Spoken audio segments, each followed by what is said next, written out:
गढ़ तो चित्तौड़गढ़, बाकी सब गढ़ैया। ये कहावत यूँ ही नहीं कही जाती।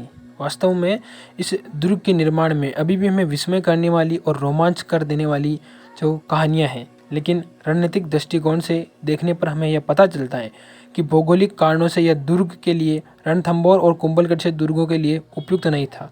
निसंदेह किले के जो चारों ओर पहाड़ी और खाई होने के कारण और चट्टानें होने के कारण इसको एक ऊंचा और सुदृढ़ आकार मिला।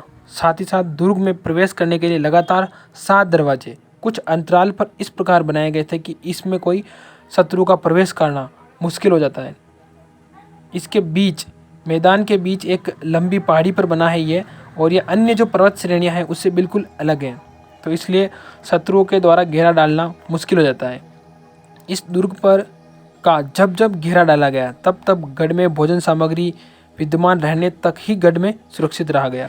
भोजन सामग्री खत्म होते ही राजपूतों को विवश होकर युद्ध के लिए किले का द्वार खोल देना पड़ता था, लेकिन प्राय शत्रुओं की बड़ी सेना होने की स्थिति में उन्हें हार का सामना करना पड़ता था।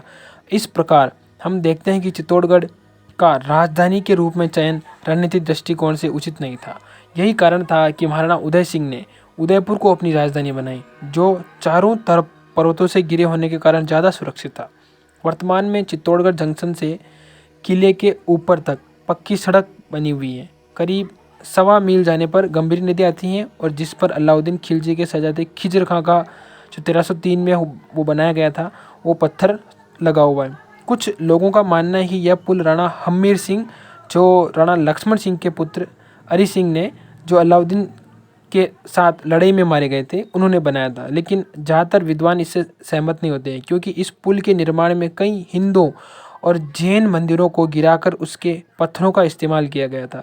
साथ ही इसकी निर्माण शैली भी मुसलमान यानी कि 60 सैनिक हैं। नदी के जल प्रवाह के लिए 10 मेहराबें बनी हुई हैं, जो 9 के ऊपर से सिरे उसके नुकीले हैं। नदी के पश्चिम तट से छठे का अग्रभाग अर्धवृत्ताकार बना हुआ है।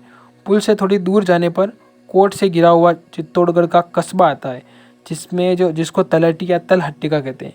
कस्बे में जिले की कचहरी और इस प्रकार से सारी चीज़ें बनी हुई हैं। दुर्ग के अंतिम प्रवेश तक कुल 7 दरवाजे बनाए गए हैं, और 7 दरवाज़ों के नाम मैं आपको बता देता हूँ।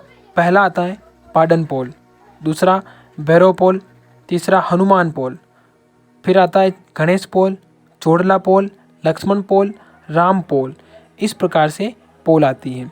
तो इस वीडियो में इतना ही। अगली वीडियो में मैं और आपको चित्तौड़गढ़ से जुड़ी जानकारी बताऊंगा।